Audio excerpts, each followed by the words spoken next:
Hey guys, welcome back to my channel. Thank you guys so much for your support. I made it to 6,000. I did my raffle. I announced the winners. I ended up doing a runner-up, but I haven't heard back from Lisa Benson. I don't know what her sign is, so I'm just bringing her name up in every reading. So yeah, but I have a runner-up anyway if I don't heard back from her. But thank you guys for your support. Please continue commenting because I will do another one. At the rate we're going, 7,000 won't be too long. And I'll do another kind of giveaway. I'm not sure what it will be yet. So, all right, let's get started. I'm going to pull one overall animal energy for you guys. Aries, Sun, Moon, Rising, Venus, Jupiter, and first house placements for mid-June. I'm going to do this sea turtle. It's right here and I'm feeling it. So let's see what it has to say about the sea turtle. I hope I didn't pull this for you guys last time. I don't think I did though. What page is that? 83. All right, I love turtles. They're actually one of my favorite. I think the reason why I was thinking about it is because, the word is independence. I always rely on myself. So I thought it was going to be, it's usually about patience and moving slow, but it's about independence. When it's time for sea turtles to give birth, they travel back to the beach where they were born. They lay their eggs and leave their offspring to fend for themselves once they hatch. The little turtles make their way into the wild ocean, evading predators along the way to begin life of solitude. Their life of solitude. They have a difficult start to life and must be self-sufficient from day one. That's so sad. I didn't know that. I feel like I should though. Like sea turtle, we are resilient beings and everything we need resides within us. In navigating these waters, we become more familiar with ourselves. Be self-assured and confident in your ability to stand on your own. Do you get caught up in the net of other people's drama? Do you tend to be a people pleaser? Do you allow yourself to control you? Take steps to counteract these tendencies. Learn to put yourself first before you take care of others. The universe supports each of us, and while we are independent, we are never alone. So that's so beautiful. I was just talking to an Aries this morning actually about this, breaking the bonds of codependency. And so that could be a big thing you guys are going through in mid-June. And maybe having like a turtle totem that you carry around, or looking at a turtle, reminding yourself, like, if a little baby turtle can go into a vast ocean and do this, I can navigate these waters, I can navigate these emotions, I can navigate these scary times. I have myself and I have the universe supporting me. So that's really beautiful. I'm going to get a few more messages about that from this sacred healing journey, but I feel like you guys got a really good spirit animal. I just love this image too. Maybe some of you guys are in Australia and that means something to you, those big turtles. I just thought of Finding Nemo. Headed in the right direction. So if you're already having these questions of like, am I being codependent? Am I not being self-sufficient? Like, do I need to be more, like, do I need to be stronger in my own like solitude and independence? Those thoughts are telling you that you're already headed in the right direction. So you're on your road to, I don't want to say recovery, precious, valuing time together. It could be hard because you could have that person that you just feel like you want to spend time with them. But I feel like this is about, unfortunately, I know no one likes to hear this, but having that special time with yourself, having those moments where you really honor yourself, maybe revisiting your inner child if you were abandoned and comforting them, giving to yourself that friendship, that unconditional love that maybe you didn't get, okay? And then the future, consulting spiritual guidance. So some of you guys might be getting tarot readings. You might be really like trying to look into the future, get some predictions, get some spiritual guidance, okay? That's good too, but also remember the answers are within. So it's not just about situational stuff of finding out what's gonna happen. It's about really taking an opportunity to look at yourself and to strengthen yourself, okay? I wanna pull from this Angela Hartfield Whispers of Healing Oracle because I feel like it's pertinent to the message so far I'm getting for you guys. I think it's hard for Aries because I feel you guys are usually pretty extroverted. I feel you're not like loners usually. I mean, you could be like only children kind of energy, but you are very like social beings. You have a lot of like exuberance and outgoing energy usually. So I feel like it might be harder for you guys to just be in isolation or not have a person. So if it's a lover that you're not getting it from, it's good that you have like constant people around you that you can bounce things off of. reliable. Number 38, people that you could rely on, relying on yourself. I keep getting this self-reliance message, okay?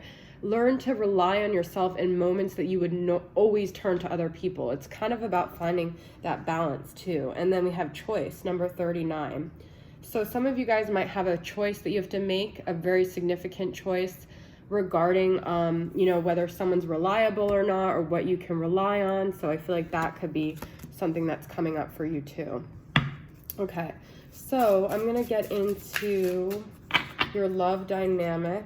With that, all of that other stuff being said, I'm gonna use my Places, Faces, and Memories deck, which now I feel like I should have had turtles to this deck, because these are like all these like things that are significant. Not everything, but like a lot of the things that are meaningful to me. And then we have Confessions of a Runner. I'm going to use on the masculine side.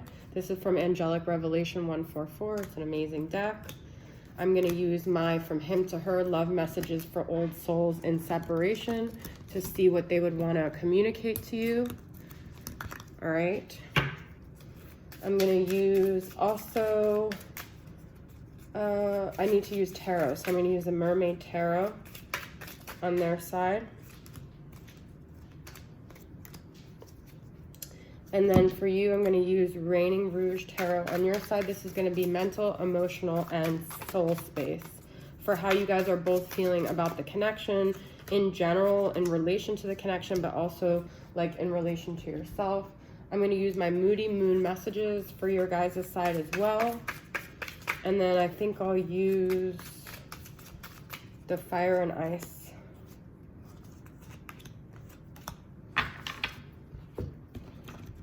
I want to use the telepathic sex messages, but they're a little bit non-PG, and then I have to change the thing on my video, so it's kind of like, all right, I'm going to actually use this Whispering Woods. I'm being called to use that. All right, these are like little cards. They're cute though, on your side. And then we're going to be ready to roll. All right. So let's see where we're at, Aries. All right, so in your mental space, we have Seven of Pentacles, putting energy into yourself. Oh my God, you guys, this is crazy. Self-care, spoiling and loving myself, doing all the things that make you happy, okay? I thought I had, okay, this is interesting because I know they're mirroring you. I'm going to show you. You see a coffee there, you see self-care, putting your energy, Seven of Pentacles, into yourself, thinking about what would make you feel better, how you can make yourself feel better. Then we have dance. Allow yourself some fun each day, just as the sun dances with the moon each night. So maybe dancing, maybe something at the, well, when the sun comes down, enjoying that moment, savoring that moment, doing some like rituals or meditations around that moment, okay? So where are they at in their mental space? Ace of Swords. Cutting to the truth of things. Things could become very clear to them suddenly. They're trying to get their thoughts clear, their thoughts right. You were always out of my league. So they feel like you're out of their league, okay? Especially as you do more self-care, they start to see your vibration lifting. So that's really good. They might not have been in this place before, but now they're starting to see as they see your vibration raising. So make sure you keep doing that. Did you put a spell on me? I can't stop thinking about you and it's driving me insane. So they might feel almost like this energy towards you is like out of their control. Like they didn't choose to have these feelings. They almost feel like you put a spell on them and they almost feel like spellbound by you. So it's like, I feel they see you as someone very out of their league. They're very spellbound, and then they have coffee in the morning. So you have coffee, they have coffee. You guys could have shared coffee together. Maybe you're both thinking about it. This is crazy, okay? But yeah. So I feel like they might have been thinking about moments where they looked at you during coffee in the morning and how captivated they were, like even in the morning with you.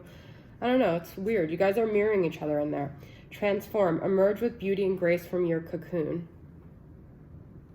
This is where your emotional space is at.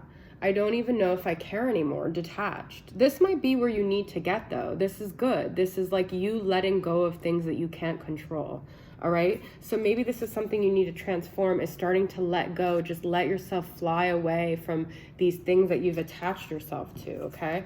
And then we have the Fool, which is the Aries energy. This is all about going on a new adventure of self-discovery, something new, taking a chance, letting go of things and seeing what happens if you do take that chance and let go and transform your prior beliefs. That's beautiful. And then they have 9 of Pentacles. They're kind of in like an independent mode in their emotional space, but they actually see you as very independent. I feel they see that you're raising your vibration. So if you're not contacting them and you're not up their ass, maybe you were in the past, they're starting to really see that you're getting your energy and you're detaching. That's beautiful. I still don't know how to say goodbye, but they're like almost like trying to be that like thing that pulls the balloon down. They're like, wait, don't go. I don't want to let you go. And you're like, well, I need to focus on myself. So I am avoiding sex right now as I can't handle intimacy. I feel so much now and I'm scared I will fall in too deep. So they may have like pushed and done a push and pull with you. Like they don't want you to go, but then they're scared of letting you in. Okay. That's the feeling I'm getting. Because you have an unbreakable bond, all right? You guys are tied to each other no matter what. It's like the balloon is tied to the ground no matter how much you try to detach. There's just this always constant pull, this emotional push and pull energy. So where's your soul space at? Grounded. Keep to your roots and stand taller than the trees. So you guys are getting grounded, you're getting clear. I love it because they have Ace of Swords too, strolling down memory lane, but you still think about them. You still reflect on the past. No matter how far you go, you always think back to the past, and maybe you guys had all these memories and you just can't seem to let them go. There's space. All right. And then in your soul space, we have Queen of Pentacles. So this is another self-care energy, Capricorn, Taurus, or Virgo, but she takes care of her body. She takes care of finances. She's just very independent. And this is a really good energy that you guys are embodying in all ways. So I love the cards I'm pulling for you guys. And then they have Page of Swords. They might be looking at what you're doing. They might be spying on your social media. So even if you think they're disconnected, they're not. They also might want to communicate something to you. This is a Gemini, Libra, Aquarius energy, okay? I wasn't afraid of losing her the way I was with you. They already have, I feel too deep. So they feel too deep with you. That's why they chose the safe route. They weren't afraid of losing her. They had some abandonment wounds. They hide away from like things that they really love or care about because they don't want to get hurt, okay? And then we have the sexual desire is too intense. Is this just lust because all I could think about is banging you? Okay, so there's something about intimacy that feels so overwhelming with you. And they just feel like it's safer. They hide away in this other connection. But at the same time, they still look and see what you're doing with the Page of Swords. All right, so yesterday I started singing this Rosanna from Toto, but I was singing Hideaway, but it's actually I want to run away. But that's what they do. They run away because they're scared, all right? So that's your guys' reading. I hope it resonated with you guys, and thanks for tuning in, and I'll see you guys next time. Bye.